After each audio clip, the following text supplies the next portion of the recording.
Estamos de volta com o episódio número 3 do podcast Bate-Bá. Capítulo 2, contando a história de Casimiro Mior. Eu sou Brenda Santos e estou ao lado do diretor comercial Kleber Vieira e da estudante de jornalismo Yasmin Rainer. A gente te convida para deixar a tua curtida, já assistir essa segunda parte da entrevista, se inscrever no canal e nos acompanhar aqui no canal Bate-Bá. Lembrando dos nossos apoiadores, que é a I9DP, soluções inteligentes para o seu RH, Hamburgueria do Chaves e RIB 889 Carnes Premium, que nos cedeu esse local aqui maravilhoso para a gravação do capítulo. E agora voltando para o Casimiro. O que faltou para o Grêmio obter sucesso na Libertadores de 1982? Bom, 82 foi o primeiro ano, a primeira vez que o Grêmio disputou uma Libertadores. Então, o Grêmio estava se achando, né? Mas Libertadores é uma coisa, Campeonato Brasileiro, Campeonato Gaúcho é uma outra coisa. E talvez ali a gente tenha falhado na preparação, mas infelizmente o time não foi bem. De 4 clubes, nós acabamos ficando em último. Terceiro? Acho que ganhamos uma da Defensor. Bom, até isso eu tinha esquecido. Mas, na verdade, é que não fomos bem. E foi mesmo dentro do campo. Eu acho que talvez aí a experiência tenha sido sentida. O São Paulo foi muito mais equipe, né? Então, acho que faltou mais, principalmente experiência e maturidade para um time disputar uma competição que nem uma Libertadores. Em seguida, então, no outro ano, ainda falando de Libertadores, mas pulando para o ano de 83, o Grêmio foi campeão da Libertadores pela primeira vez. Na tua visão, durante o Campeonato Brasileiro, o Grêmio conseguiu se estruturar e evoluir para que a gente conseguisse conquistar, então, em 83 a Libertadores?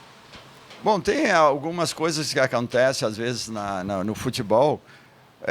A minha visão é que nós tínhamos um time bom, nós tínhamos um time que era considerado favorito para ganhar o Campeonato Brasileiro. Tanto é que nas projeções ou nas apostas, o Grêmio era tido como um time com maior percentual de conquista. Nós acabamos sendo eliminados contra a Ferroviária dentro do Olímpico. De 10 resultados, 9 era favorável ao Grêmio e aconteceu o que era improvável. O Sport ganhar do São Paulo, no Morumbi, e nós perdemos por diferença de 3 gols no Olímpico contra a Ferroviária. Talvez naquele jogo eu tenha despertado alguma coisa que pudesse ser benéfico no futuro. Porque se o Grêmio tivesse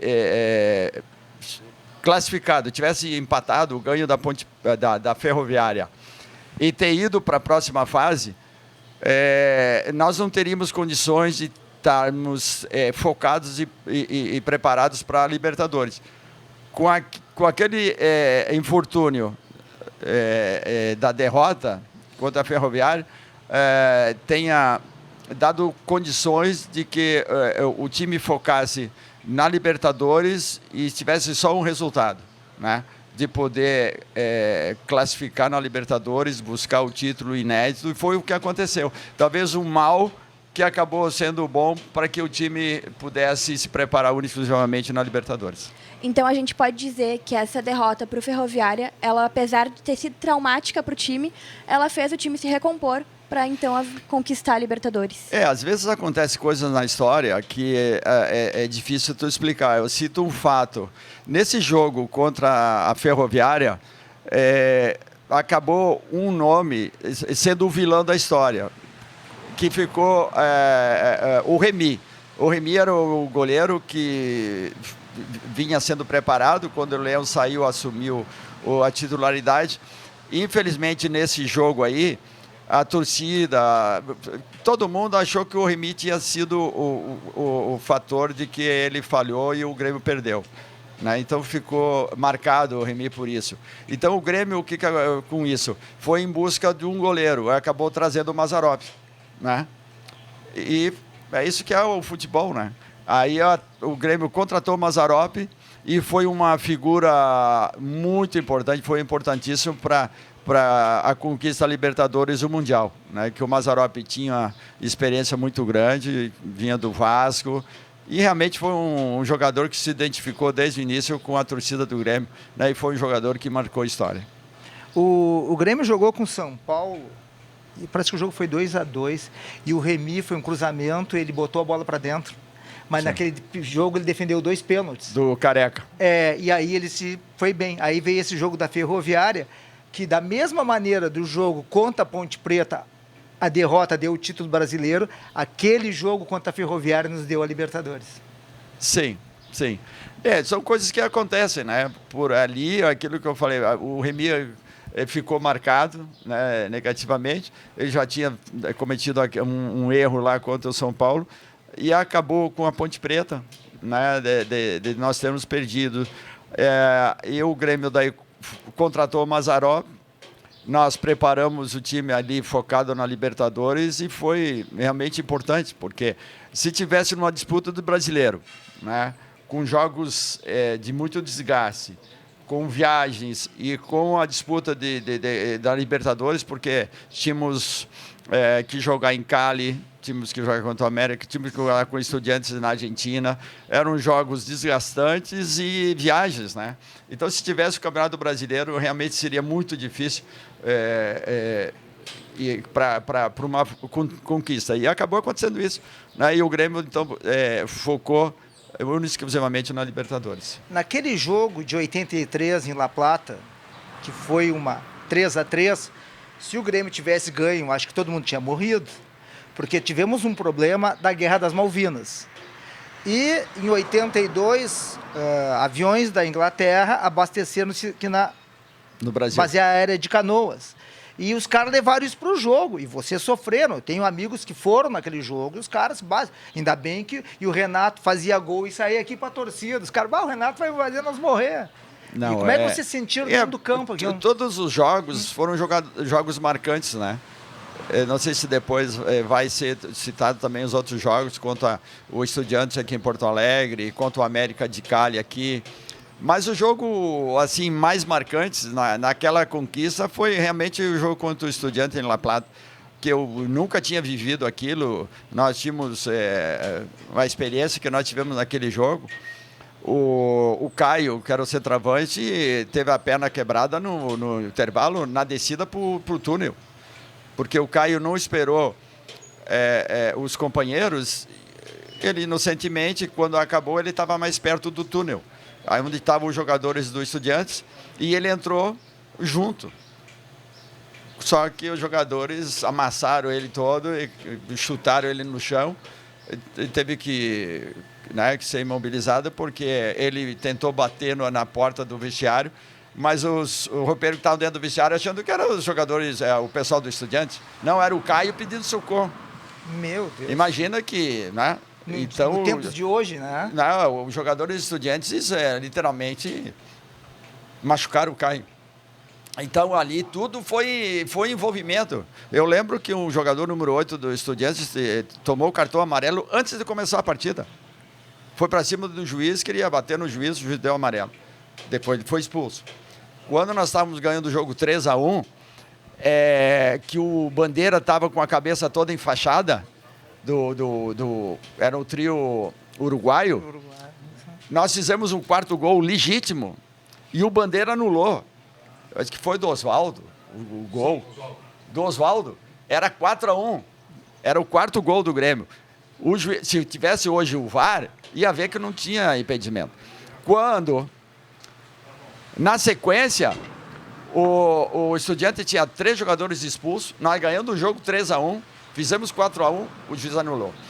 Quando aí começou, porque quando deu a confusão, o alambrado, eu olhava assim, que era uma porta, que era aquela que abre, o portão, ele fazia isso aqui.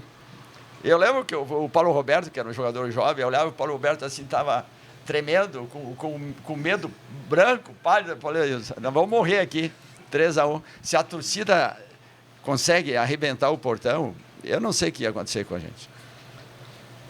Mas, enfim, foi controlado, reiniciou o jogo.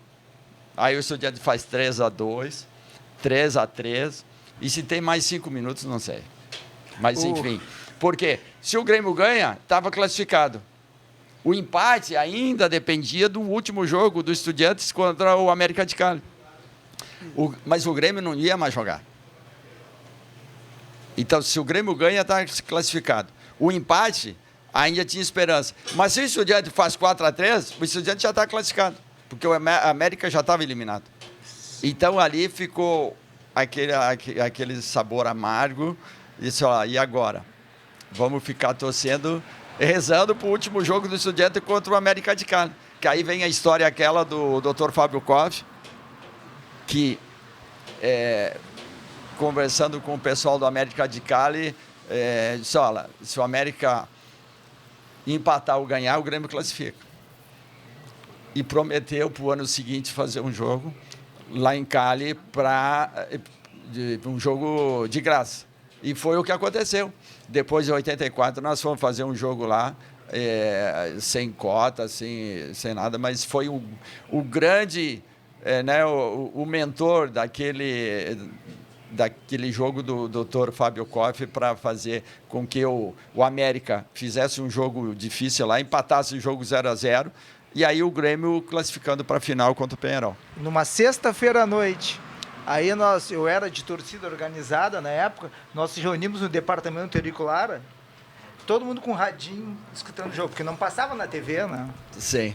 Bom, eu lembro que eu não escutei o jogo, não podia ver, sei lá, vou dormir, não quero nem saber, só vou esperar a notícia depois do jogo ou no outro dia. Porque era muito angustiante, né? Era terrível. Cada ataque do Estudiantes, né? Mas estava escrito na história, né? Tava escrito. Eu lembro escutando, né? Esse jogo contra antes, pré-jornada, tinha na Rádio Gaúcha ali. Sim. E os caras botando a torcida e os caras gritando assim, ó.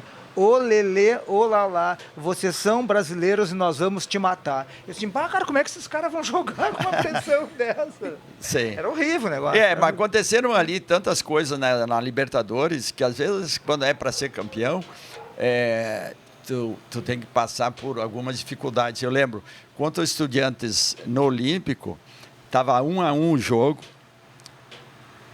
o Espinosa troca o Renato pelo Tarcísio. O Tarcísio entra na primeira bola, no cruzamento, acho que foi do Caio, 2-1, gol do Tarcísio. Entendeu? Olha o que o Espinosa fez, ele tirou o Renato, né? Que era, no caso assim, um atacante, um dos melhores jogadores, né? E ele tirou o Renato e colocou o Tarcísio foi lá e fez o gol. Nós ganhamos o jogo. Que se não ganhasse, nós tínhamos ganhado os Estudiantes lá em La Plata. Quanto ao América de Cali, 1-1 o jogo, né? Que foi transferido o dia anterior, de terça para quarta, porque choveu. Foi o jogo, aí foi de tarde. Foi à tarde. Nós jogando contra o América, 1-1 o jogo, pênalti para o América de Cali. Se o América faz 2-1, nós praticamente estávamos eliminados. O Mazzaropi defendeu o pênalti e nós ganhamos o jogo 2-1. Isso. Né?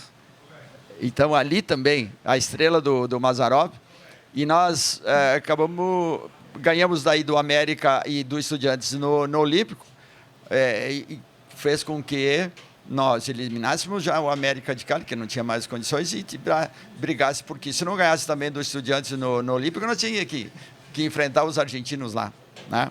Então, foi importante para que o Grêmio chegasse à final contra o Penharol.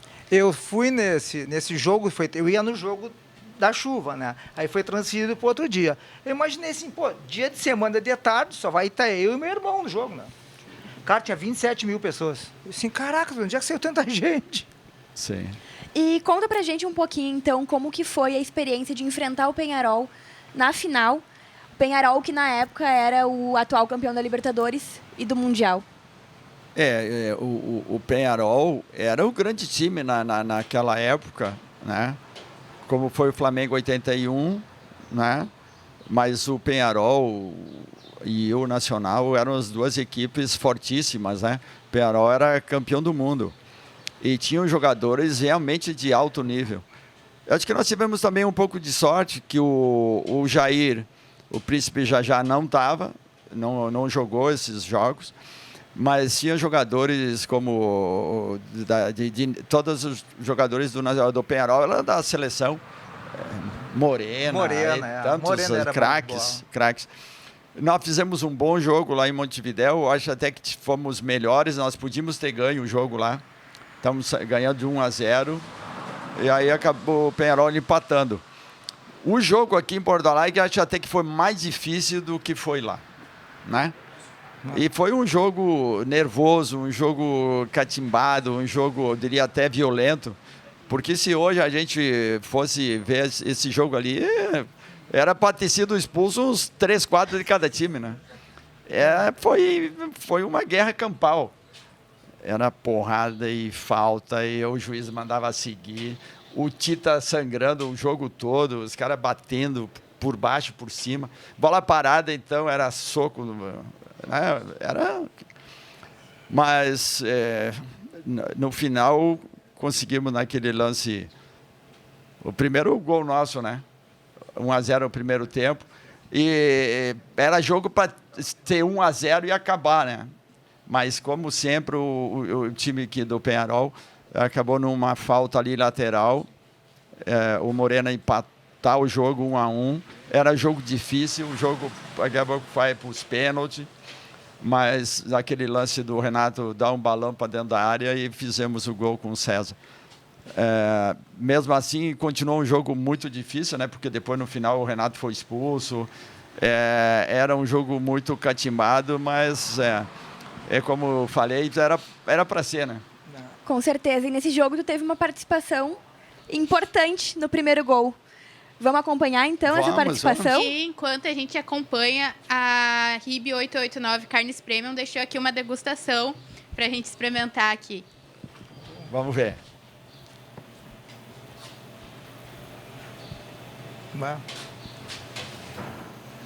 A bola do Grêmio outra vez com o Casemiro. Bola longa para o Osvaldo.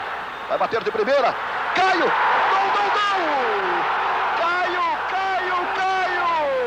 Uma jogada sensacional. Venâncio Ramos levanta a bola na área. Bola perigosa. Gol! Morena! É um centroavante terrível.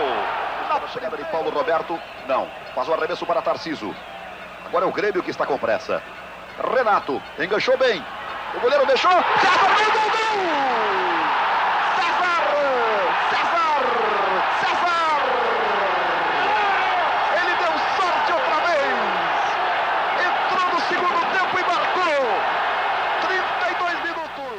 O Grêmio porto-alegrense atinge seu grande objetivo. O Grêmio é campeão da Libertadores. Agora vai disputar também o campeonato do mundo em Tóquio com o Hamburgo. Casimiro, uma pergunta. Quando o Morena fez o gol, tu vai se lembrar dessa cena. Uma bola passou por cima do Mazarop e o De Leon tirou de dentro do gol.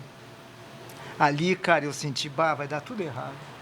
Aí o Renato fez em seguida. É aquilo, né, que acontece, como eu falei antes, na defesa do Leão contra a Ponte Preta. Né, e depois o Grêmio foi campeão. E ali o Mazarop e o De Leon foi preciso e salvou. Mas aquilo que nós falamos, né, foi um jogo muito difícil e são todos lances importantes dentro do jogo que pode fazer o time campeão ou tu perder, né? O primeiro gol, quando deu aquele lance ali, foi um escanteio e o Penharol tirou e eu, que era o homem da sobra, eu vi que o Penharol fez uma linha de impedimento, tentando deixar... E o Osvaldo, que tinha batido o escanteio, entrou na diagonal. Quando eu vi, eu lancei por cima, o Osvaldo dominou e tentou chutar no gol. Né? A gente viu ali, mas foi uma bola bem metida na frente para o Osvaldo, e onde não houve impedimento, e o Osvaldo teve a chance de fazer o gol. Mas acabou chutando, pegando mal na bola, do lado externo do pé, e a bola correu, tanto é que o goleiro... ficou olhando e a bola passou. E o Caio, que foi muito feliz, entrando, dando o carrinho e fazendo gol. E qual é a emoção de ver outra vez essa jogada? É sempre emocionante, né? É bom ver e a gente reviver isso, porque foi um lance importante dentro do jogo, né? De ver ali a participação e fundamental porque o Grêmio, no final, fosse campeão. Mas eu diria assim que premiou todo um time que foi guerreiro. Eu tive participação dentro do campeonato, sendo escolhido pela revista Gol, o jogador mais regular dentro da competição. Ai, que bacana, então. E depois dessa conquista da Libertadores, o Grêmio ainda competiu no Campeonato Gaúcho e se preparou para o Mundial no Japão. Como que foi esse processo?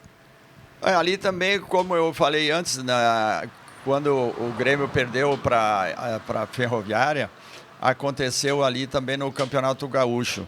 Nós que perdemos para o São Borja, lá em São Borja, e aí não tinha mais chance de ser campeão gaúcho.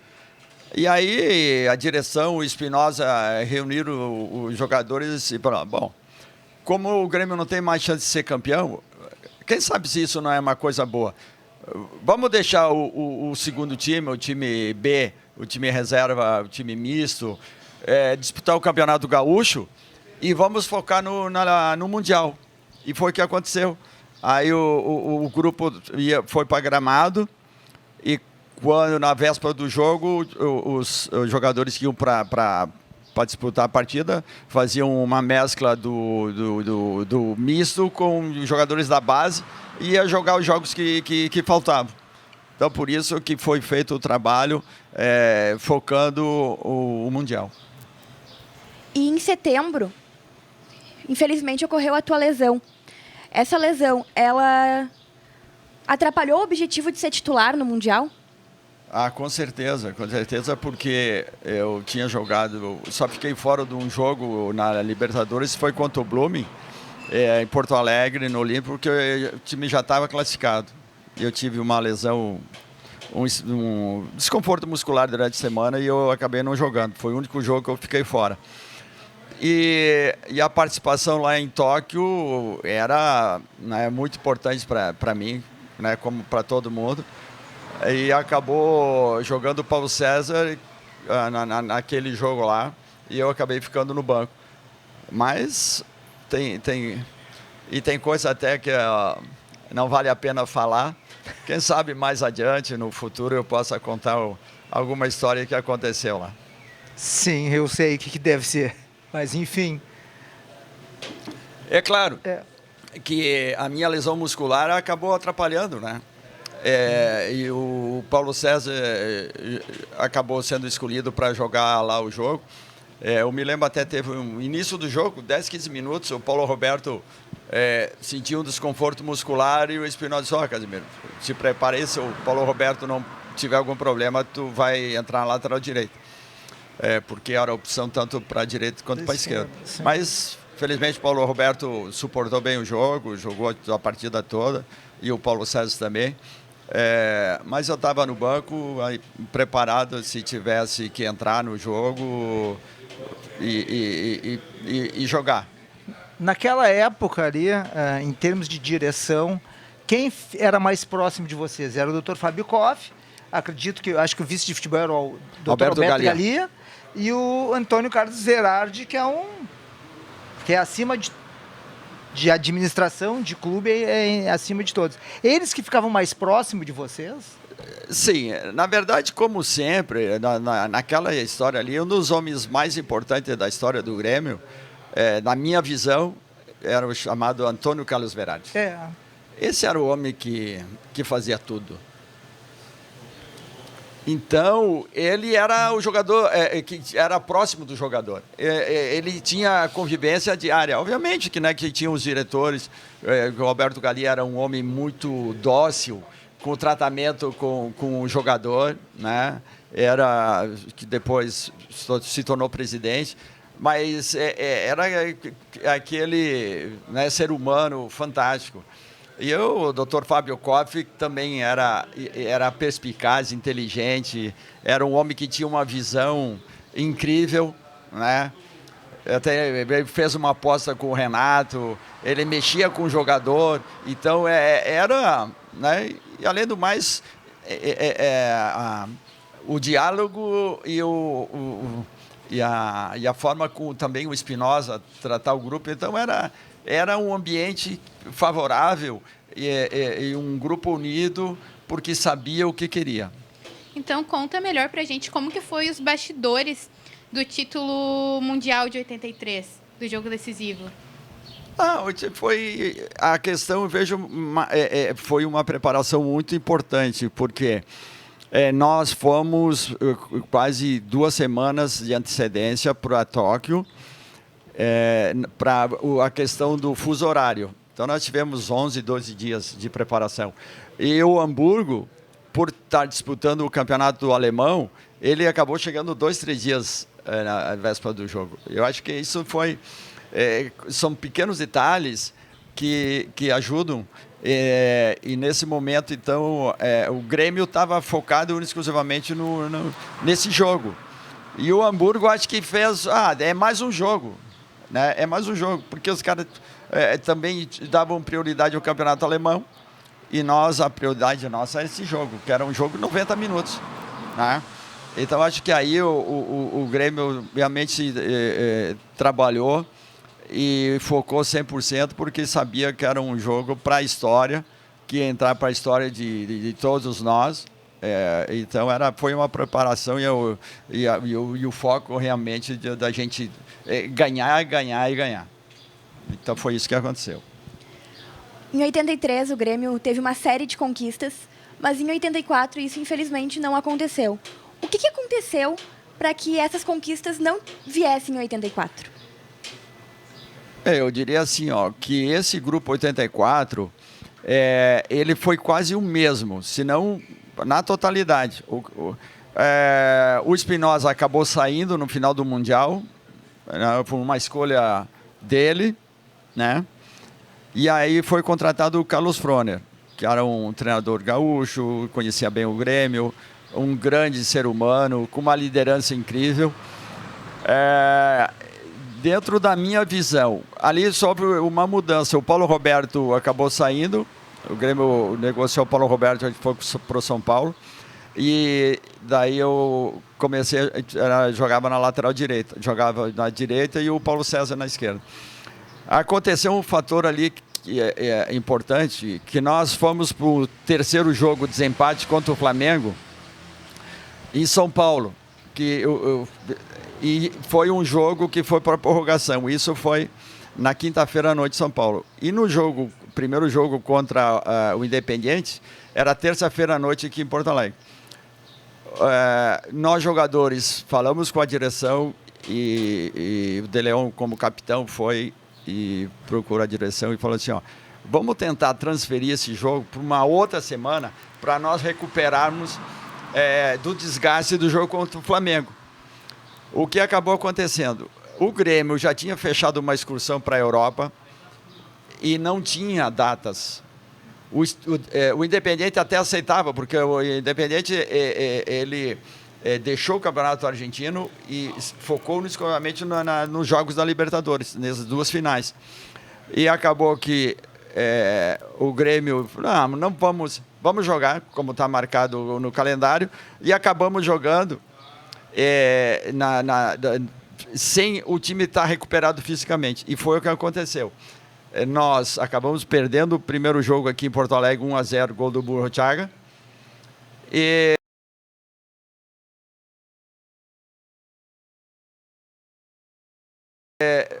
Mas o time da Independiente foi melhor fisicamente, foi melhor taticamente. Mas eu acho que aquilo que nós estávamos preocupados, pensando na parte física, acabou acontecendo. O Independiente ficou só treinando, esperando o jogo contra o Grêmio. Nós estamos desgastados. Tentamos ir para Gramado, focar no jogo, mas não foi suficiente o bastante para a recuperação física. E acabou no segundo jogo lá em Buenos Aires, contra o Independente. Nós jogamos melhor. Nós tivemos, acho que, 2 ou 3 bolas na trave, com o Guilherme Maculha tendo 2, 3 chances só com o goleiro. Mas jogamos melhores, fomos melhor que o adversário. Mas o Independente tinha ganho o jogo aqui, administrou, empatou 0-0, que favorecia. Agora, nós perdemos o campeonato, perdemos o bicampeonato aqui em Porto Alegre. Não perdemos em Buenos Aires, né? Então foi um jogo que aonde tiveram alguns outros probleminhas fora de campo, sim, que eu não gostaria de comentar, mas que acabou também prejudicando o foco no jogo. E eu acho que ali nós podíamos ter administrado melhor para o Grêmio ser bicampeão, porque time por time, eu diria sem modéstia, que nós podíamos jogar naquele momento ali com o time que o Grêmio formou 81, 82, 83, 84, era time para ser bicampeão da Libertadores, bicampeão mundial e ter marcado para sempre a história do Grêmio. Eu fui nesse jogo contra o Flamengo, que foi no Pacaembu. Eu lembro que a torcida do Corinthians estava junto com a torcida do Flamengo. E o resto estava com o Grêmio. Santos, Palmeiras e São Paulo. E nós, quando chegamos no Morumbi, no Pacaembu, cara, era aquela multidão do Flamengo. Nossa, vamos perder. Aí eu me lembro que um cara do meu lado disse assim, não, cara, lá dentro do estádio está diferente. Aí já estava toda a nossa parte lotada com o pessoal do Palmeiras, do São Paulo e do Santos. E era o que eu falei antes, naqueles anos, os 2 melhores times eram Grêmio e Flamengo. Tanto é que foram campeões brasileiros, campeões da Libertadores, campeões mundiais, né? O Flamengo da era do Zico, né? Júnior, tantos, Nunes, Adílio, Tita. E eu lembro naquele jogo lá no Pacaembu, que houve até uma briga meio que generalizada, mas o Nunes tentou me agredir, né? Ele não gostou de uma falta, de um lance comigo, eu sem medo, acabamos nos enfrentando ali e o juiz expulsou o Nunes. O juiz, não sei se não foi no jogo, se foi na prorrogação, mas foi um jogo muito desgastante, porque tanto a parte física quanto a parte mental. Foi aquilo que eu falei antes. Se não tivesse decidido o jogo nos 90 minutos, talvez não tivesse tido o desgaste que nós tivemos. Por isso que naquele jogo, primeiro jogo aqui em Porto Alegre contra o Independiente, foi muito próximo àquele jogo contra o Flamengo, que foi realmente um jogo que foi um desgaste muito elevado. Nessa final da Libertadores de 84 contra o Independiente, não estou aqui para dar uma de julgar, tá? Eu era gandula. Cara, eu vivia dentro do Grêmio e, cara, eu senti, tem um negócio estranho aqui. Aí, de repente, é a questão da preparação física. Tu via que o time não estava, e eu tenho aquela ideia assim, a bola nunca entra por acaso. E eu senti, mas tá estranho, né? E eu ficava no banco ali, junto com o Froner, ali, com o Iton Fritzen. Eu senti, que jogo estranho. Aí o Thiago fez o gol, né? E o Grêmio não tinha força de reação, cara. Sim. É verdade, porque não era o time do Grêmio. Porque o nosso time sempre foi, naqueles anos ali, além da condição técnica, né? Era a condição física, né? Era um time que se impunha dentro ou fora do campo. Tanto é que nós ganhamos do Flamengo no Maracanã, nós ganhamos do São Paulo no Morumbi, né? Nós não perdemos lá em La Plata. Então era um time que não tinha medo de jogar, né? Seja em casa ou fora, né? E era um time que se impunha. Mas nesse jogo contra o Independiente foi irreconhecível, né? O Independiente ganhou e ganhou com justiça. E eles fizeram um jogo perfeito, porque eles mentalmente, fisicamente estavam frescos e estavam e nós não fomos aquele time que era naturalmente. Então nós acabamos perdendo o bicampeonato da Libertadores dentro do Olímpico. Preparadores físicos tu trabalhou com o Iton Fritzen, trabalhou com o Gilberto Tim? Sim. E trabalhou com o Júlio Espinosa? Sim. Tu lembra de mais algum desses? Teve vários, mas esse, no caso, assim, ó, foram o que mais trabalhei. Até mesmo o Iton Fitz, ele teve uma identificação muito grande com o Grêmio, né? Acho que ele trabalhou muitos anos. O Júlio Espinosa também foi ali, campeão brasileiro em 81, era ele, né? Eu também era conhecia muito, tinha muito conhecimento da parte física, né? O Gilberto Tim veio um pouco depois, mas também tinha uma experiência muito grande, né, no futebol brasileiro, ter trabalhado 2, 3 Copas do Mundo com o Tele Santana.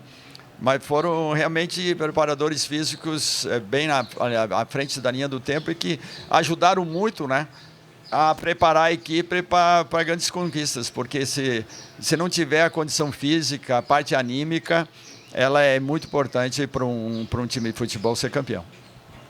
Apesar do Grêmio não ter conquistado títulos em 84, o senhor fez o seu primeiro gol com a camisa do Grêmio naquele ano, em dezembro de 84. Foi no Campeonato Gaúcho, contra o Pelotas, e a gente vai rever esse gol aqui contigo.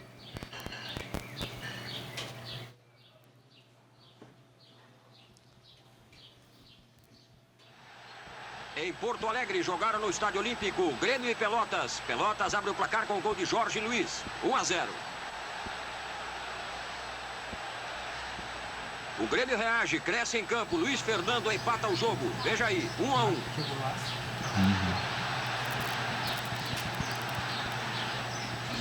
Casimiro virou o jogo com este belo gol. Placar final, Grêmio 2, Pelotas 1.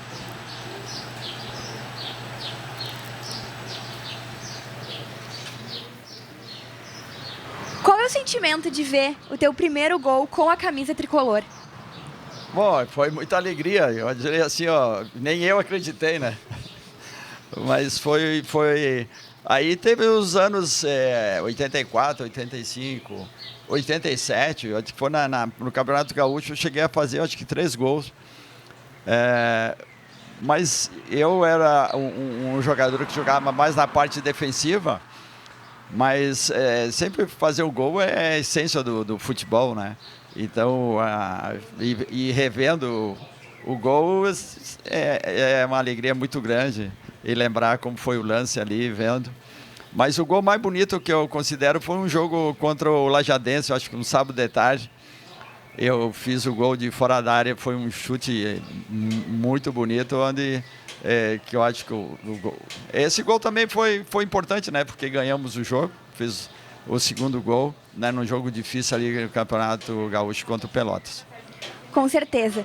Tu tem uma série de títulos pelo Grêmio, tem uma série de gols pelo Grêmio também. Ficou emocionado aqui comentando com a gente. Mas a gente quer saber também por que tu saiu do Grêmio para ir para o Inter no final de 87. Bom, contando um pouco a história, né? Aí tem vários episódios, né? O que aconteceu? Na minha história ali dentro do Grêmio, toda vez que chegava no fim do ano, no final da temporada, o Verage era o homem encarregado e sempre... Casimiro, vamos... a direção quer tratar a tua renovação. Aí conversava com o meu procurador. Né? Enfim, sempre... Nesse final de 87, terminou a temporada, vamos entrar de férias, e ninguém falou nada. Vamos de férias. E marcaram o retorno, durante as férias, ninguém telefonou, ninguém comunicou. Bom, não sei. Começou a ventilar na imprensa a nova direção e o Grêmio quer mudar a foto do time, né? Querem mudar a foto do time, que alguns jogadores já há mais tempo, como eu, o China, Baidec, o Renato já tinha saído, enfim, daquele time de há muitos anos, já havia um certo desgaste, né? A direção, por bem, é uma opção porque eu tenho um contrato com o Grêmio, eu sou funcionário, eu sou um atleta, mas um atleta profissional, como sempre fui. Então, entramos em acordo com o meu procurador e disse, olha, Casimiro, tu te apresenta normal para que não haja uma revelia. Se tu não te apresentar, o Casimiro não se apresentou, vai ser multado. Bom, me apresentei. Já no primeiro dia, houve um emissário me procurando. Eu disse, Casimiro, quer jogar em outro time? Eu falei, vamos aguardar o que o Grêmio se pronuncia. E começamos os treinamentos, uma semana, quase 2 semanas, e nada do Grêmio, né? Então chegou o momento, se o Grêmio não quer, eu tenho que buscar uma saída e ver o que vamos fazer. Aí surgiu o interesse do Internacional e um acordo verbal. Como o passe foi para a federação, só que o Tarsílio Gonçalves, o treinador, ele chegou para mim, Casimiro, eu quero que tu fique. Eu falei, mas a direção, eu acho que ninguém quer. Né? Os caras, ninguém nunca falou comigo. Aí houve... chegou um dia lá, o Cacalo disse, Casimiro, vamos ver do contrato? Eu falei, mas agora? Por que não falaram antes? Não, porque nós sabemos que tu está acertado com o Internacional. Eu falei, tu que está falando isso, eu não sei. Agora, o tratamento que foi dado a um profissional com 13 anos de clube, e alguém chegar e dizer, Casimiro, nós temos interesse, nós não temos mais interesse, porque pela tua história, acabou com assim, é uma questão profissional. Se o clube não está mais interessado, mas me diga, nós não queremos mais ficar contigo. Até mesmo antes de sair de férias. Tu pode procurar outro clube, procurar alguma coisa. Infelizmente, o tratamento que foi e como foi trabalhada essa questão, eu me senti desvalorizado, magoado, porque em 9 anos de profissional, nunca faltei um treinamento. Então, eles contrataram um lateral para o meu lugar, que veio do Rio, numa primeira semana. O Ayrton? Na primeira semana veio, voltou para o Rio, depois de uma semana retornou. Então eles viram a diferença entre o Casimiro e um outro lateral. Perceberam? Sim. Então, no sentido assim, só que era tarde demais. A opção minha foi, se o Grêmio não me valoriza, não me valorizou, e quando o Cacalo soube que eu verbalmente estava acertado com o Internacional, ele falou, não, eu não vou te liberar, eu não vou te deixar. Eu falei, bom, isso é uma questão. O passe foi para a federação, o Internacional foi lá, pagou, e eu fui para o Inter. Né? Mas por uma questão profissional. Porque se o Grêmio tivesse me tratado como profissional, eu poderia ter continuado. Eu tinha 10 anos de clube. No final da temporada, eu podia ter o passe livre. Né? Então, o Grêmio não me valorizou. O Grêmio não me tratou como eu acho que ele poderia me tratar. Então, ali ficou a torcida começou a pressionar a direção, mas era tarde demais, porque eu, moralmente, eu mantive a minha posição, a minha palavra que eu tinha dado ao Internacional, que me valorizou. Que na verdade a gente não pode dar o nome das pessoas, né? Que na verdade não foi o Grêmio, foi as pessoas que estavam no Grêmio. Sim, porque a torcida te adorava. Não, com certeza, com certeza. Tanto é que, no sentido assim, a torcida, quando começou a ventilar na imprensa que o Casimiro não renovou, que o Casimiro... Tanto é que o Tarsílio, um dia lá, esperou um tempão para que eu fosse para o treino para ir jogar. Só que eu não tinha contrato, eu não tinha nada. Eu falei, não, eu já tinha tomado uma decisão, né? Que era irreversível. Era irreversível. Então, assim foi o episódio, mas tanto é que hoje eu tenho uma ligação muito maior com o Grêmio, por todo o meu passado. Agora... eu diria assim, também como profissional, eu tive uma história e um passado dentro do Internacional que ninguém pode apagar. Sim. E tanto da minha postura profissional, que quando eu fui para São Paulo jogar meu último ano e fiz o curso de treinador lá, quando eu retornei, quando Abel Braga assumiu o Internacional, onde eu fui trabalhar? No Internacional. Então, do meu passado dentro do Grêmio, mais um passado e depois indo no Internacional, jogando 2 temporadas, o respeito dentro do clube por um profissional. E trabalhei 3 anos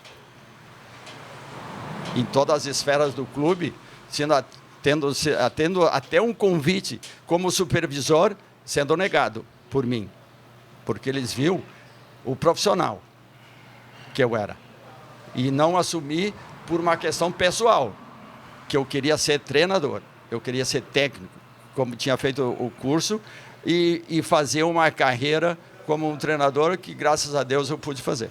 Teu caso foi o mesmo caso do Batista, né? Só que foi o inverso. Lembra do Batista, o meio campo? Sim, sim, o Batista, meu amigo, uma figura caso. Fantástica. Né? O Batista também, jogamos junto em 82. Isso. Também um grande profissional, depois foi jogar na Itália, né? E também teve um certo desgaste, né, com a saída dele do Internacional, mas um grande jogador e uma figura humana fantástica, meu amigo Batista. Legal. E conta pra gente qual o significado do Grenal do século na tua carreira. Fevereiro de 1989, tu atuando pelo Inter.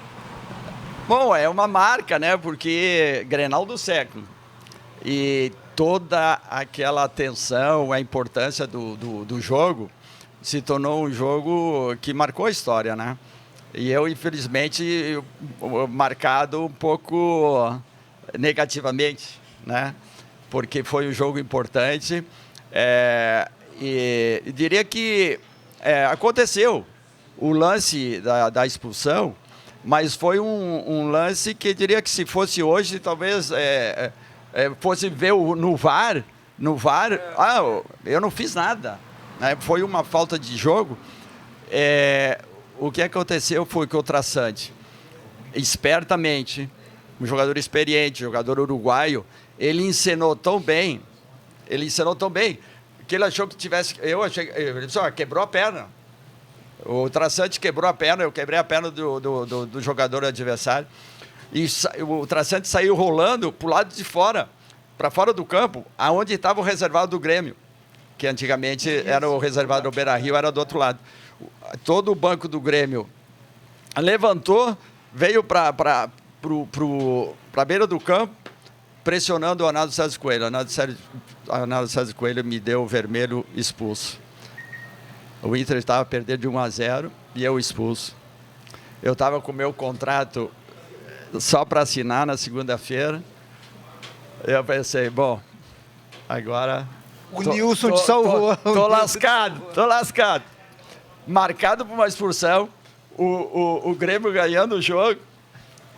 Então foi assim, o momento de ir para o vestiário, esfriar a cabeça, e quando o Abel Braga chegou no intervalo, mandou me chamar.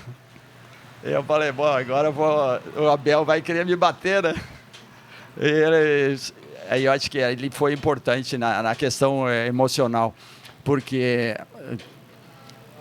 era um jogo importante, né? E o Grêmio ganhando o jogo, ele acabou tirando, acho que foi o Leomir, colocando o Diego Aguirre e deixando o Edu Lima na lateral. Mas foi um jogo marcante, mas que foi, naquele momento, até o fim do jogo, muita atenção. Né? E a sorte o Nilson me salvou. E aí, na segunda-feira, eu pude assinar o contrato.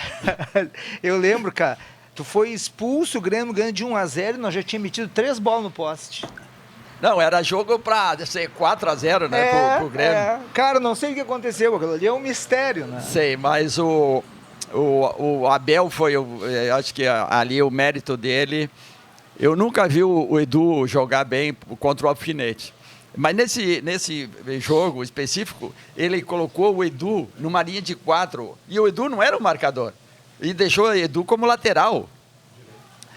Aí, e botou o Diego Aguirre fazendo o lado esquerdo, confundindo o Alfinete. E deixou o Nilson mais para o meio campo. E o Maurício na direita. Então, taticamente...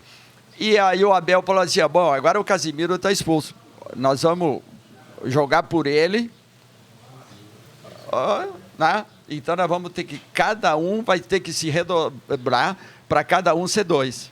O Grêmio vai achar que vai estar ganho, e do outro lado do vestiário era já ganhamos, né? Jogando melhor, com um homem a mais.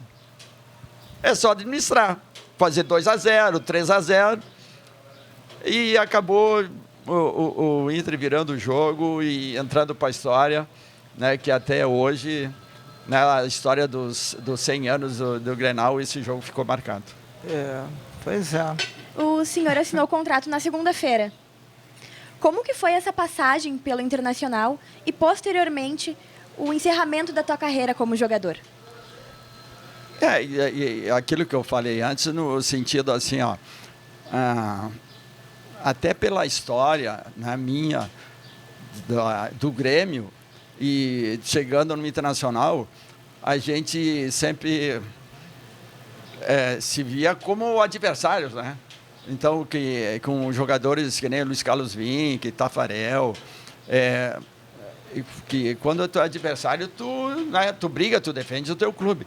Mas a partir do momento que eu cheguei no Internacional, houve sempre um respeito muito grande, né? Pelo atleta, pelo jogador que está ali vestindo.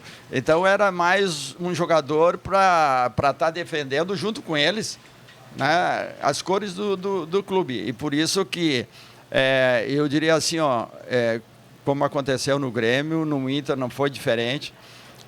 Eu tive 2 anos muito bons.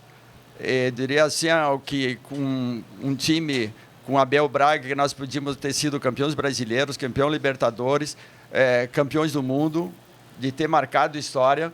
Infelizmente não aconteceu, mas eu tive 2 anos como atleta muito bons. Eu diria assim, perdemos o Campeonato Brasileiro contra o Bahia no Beira-Rio e a Libertadores contra o Olímpia.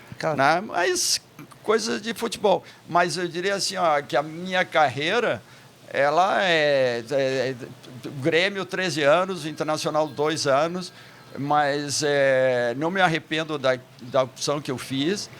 E, como eu falei, eu sempre fui muito profissional e respeitoso dentro das leis do esporte, né? E depois, como aquilo que eu falei, o respeito profissional foi diferente. Quando o Internacional, no fim da temporada, ele falou: Casimiro, nós te agradecemos a tua prestação. No próximo, na renovação do contrato, nós não vamos ficar contigo, nós vamos te liberar para te procurar o clube. Perfeito. Né? Tanto é que não foi ruptura, não foi.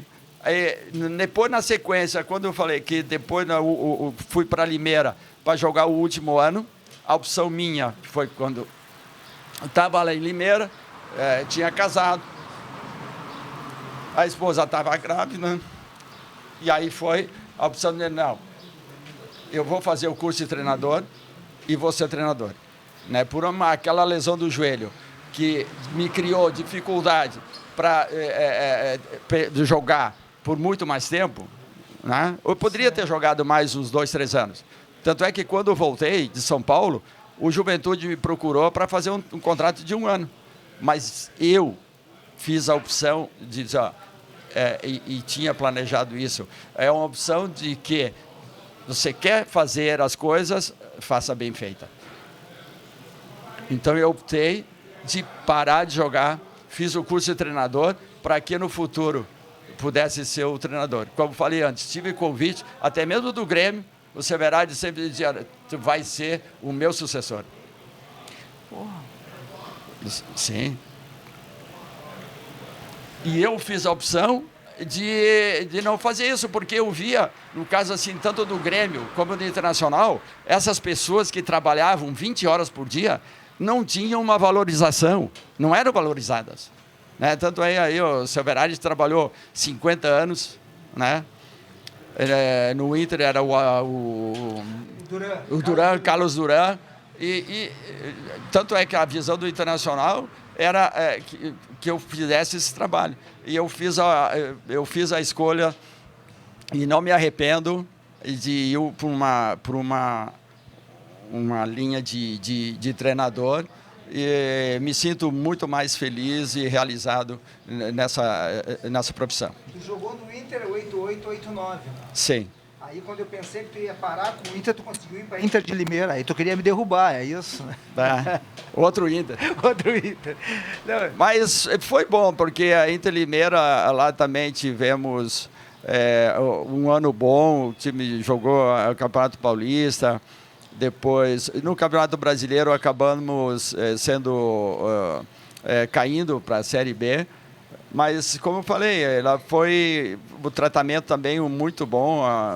Lá o Casimiro Júnior nasceu, foi em Limeira, então o filho é paulista. Limeirense, e foi bom, porque fizemos um contrato até o fim do ano, lá fiz o curso de treinador, cheguei a assumir alguns jogos na Série A, no São Paulo. E também, para você ter uma ideia, quando o filho nasceu, nós não tínhamos previsão, não tínhamos, nós íamos fazer o parto num hospital particular, e o presidente da Inter Limeira falou, não, toda a responsabilidade do clube. Então, para te ter uma ideia, a questão do respeito profissional. Sim. E após a tua passagem, então, como jogador, nos conta um pouquinho sobre como foi essa carreira como técnico, como treinador. Bom, foi muito boa. Aquilo que nós falamos da minha preparação e da questão profissional. Sabia que uma hora tinha que parar. Então, a questão física, ela foi determinante, no sentido de que, quando o Dr. Marchek falou que com 22 anos dificilmente voltaria a jogar. Então, ali foi um baque um pouco grande, mas por uma questão de cuidado pessoal, na preparação física, na recuperação quando após cirurgia. Então, fez com que eu ainda pudesse jogar. Joguei quase 10 anos, né? Mas todas as férias tinha que fazer um esforço muito grande, fazer musculação, e todos os dias ao treino antes, fazer uma preparação física, manter a parte muscular para não ter outra lesão. Então, isso fez com que me abreviasse um pouco a minha carreira. Então, com 32 anos, eu decidi parar, né? Aí eu fiz o curso em São Paulo, como eu falei, na Federação Paulista como treinador. Um cara que me ajudou muito, o Valdir Pérez, que nós fizemos o curso junto, era o meu treinador na Inter Limeira. E tínhamos, né, uma amizade muito boa, e até porque a gente jogou muitos anos um contra o outro, né, com o Grêmio, São Paulo. Mas aí, quando eu fiz o treinador, fiz o curso de treinador, e aí fiz a opção de seguir essa carreira. Foi logo quando eu voltei a Porto Alegre, que tinha terminado o contrato com a Inter de Limeira. Aí o Abel Braga assumiu o Internacional, e como tínhamos trabalhado juntos, liguei para ele, e ele falou, não, vem aqui amanhã, traz a tua carteira de trabalho e vem trabalhar comigo. E aí foram 3 anos no Internacional. Quando em 1994, eu saí do Inter e surgiu a possibilidade de trabalhar no 15 de Campo Bom. Aí foi o meu primeiro trabalho solo como treinador. Fiz a montagem do time, e em 10 meses nós subimos para a Série A, né? Foi o 15 de Campo Bom, depois chegou até a uma decisão de Copa do Brasil, né, com o Mano Menezes. Mas foi todo o trabalho e uma base construída por mim. Então, aí foi Guarani de Venâncio, Veranópolis, 2 anos, mas depois Venezuela, Hong Kong, Emirados, Portugal. Então, eu diria assim que, se na minha carreira como atleta, como jogador, eu acredito que eu tive uma carreira que eu posso dizer exitosa, Mas como treinador, eu diria assim, ó, que se eu contar aqui todos os prêmios que eu ganhei, seria muito tempo. Não seria o suficiente para contar tudo. E agora, para encerrar, eu queria que tu me falasse um pouco como foi a importância do Grêmio e do Olímpico na tua trajetória. A importância é muito grande, né? Porque ali, quando a gente lembra do teu início, então eu tinha 16 anos, então tu vive muita coisa. Foram 13 anos de história. Então, eu entrei e era um jovem.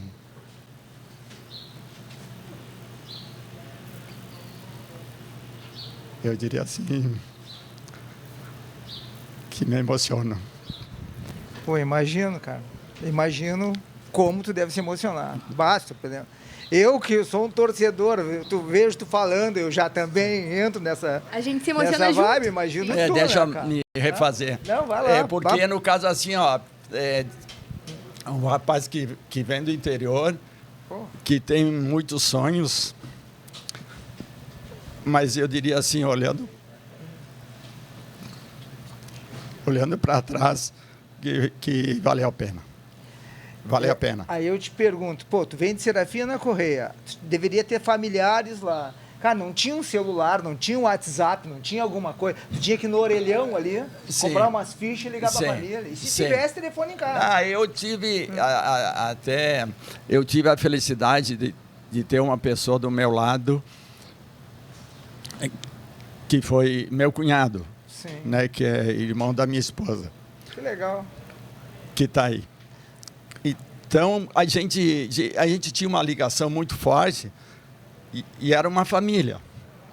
Então, por isso que, no caso assim, ajudou tanto na minha carreira, administrar minha carreira, como também em todos os sentidos. A outra irmã dela, da esposa, que morava junto conosco, ela era a cozinheira. Era como se fosse uma pessoa que me ajudou muito. Porque a gente vivia como família e eu tinha a minha única preocupação era me preparar para jogar. Não tinha preocupação com alimentação, com outras coisas fora do campo. Então, realmente, no caso assim, ó, eu tive essa felicidade de poder ter uma carreira focada no futebol. Então, por isso, eu diria assim, ó, que quando a gente lembra daquilo que passamos, então eu me sinto orgulhoso de fazer a carreira que eu fiz. Tu não chegaste a morar na caverna? Eu não cheguei por viver essa assim com meu cunhado e como se fosse uma família, então não precisei ir morar na caverna como outros que vinham do interior.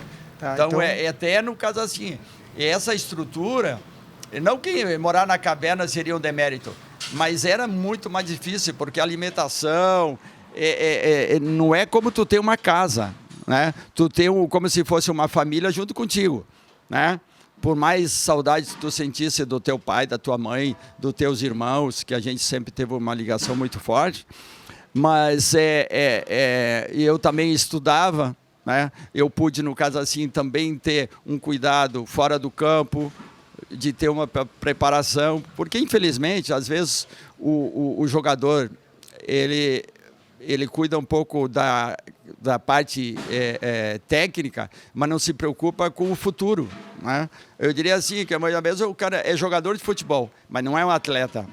Então, se tu não cuidar um pouco isso fora do campo, então tu tem que ter a preparação.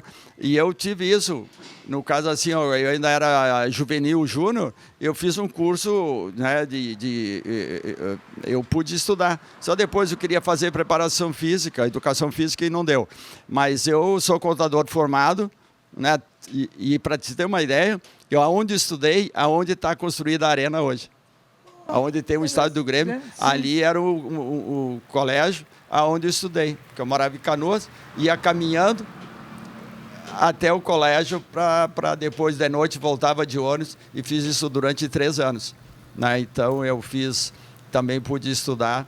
E uma coisa que ajuda muito, porque às vezes o atleta, ou para ser um treinador, ou para viver no futebol... Não, se tu é um ex-jogador, tu não precisa estudar. Não, se tu te preparar, se tu... quanto mais tu aprender, mais tu vai saber aplicar. Eu lembro da questão do Dr. Sócrates, né? Ele jogava no Botafogo de Ribeirão Preto e ele foi jogar no Corinthians só com 25 anos. Ele preferiu ficar no Botafogo para se formar em medicina para depois jogar no Corinthians. Sim, sim. Claro que hoje mudou, tem uma visão melhor, né? Hoje existe às vezes o atleta tem uma gama de pessoas ajudando no entorno, né? Que hoje tu vê meninos aí de 10, 12, 15 anos, que já tem procurador, já tem um assessor de imprensa, já tem um staff, né? Como fala. Mas isso, né, nos anos 50, anos 60, não existia, às vezes, nem salário. Né? Não existia tanta coisa que hoje tem para o jogador, a estrutura, né, do atleta. Então, claro que as coisas mudam bastante, mas hoje, na condição do jogador, é muito melhor. Mas eu diria que também tem um outro lado, né? Que às vezes na dificuldade tu cresce muito mais quando tu tem tudo facilmente. Isso aí. Então, galera, chegamos ao fim com o 3º episódio do podcast. Já terminou? Já, infelizmente. Nós vamos ficar até amanhã conversando. Infelizmente, mais uma vez, obrigada, Casimiro, por ter aceitado o nosso convite. Obrigada, Kleber, obrigada, Yasmin. Quem não deixou o like, aproveita e deixa agora, comenta, se inscreve no canal, que é muito importante pra gente. E Yasmin, quais são nossos apoiadores?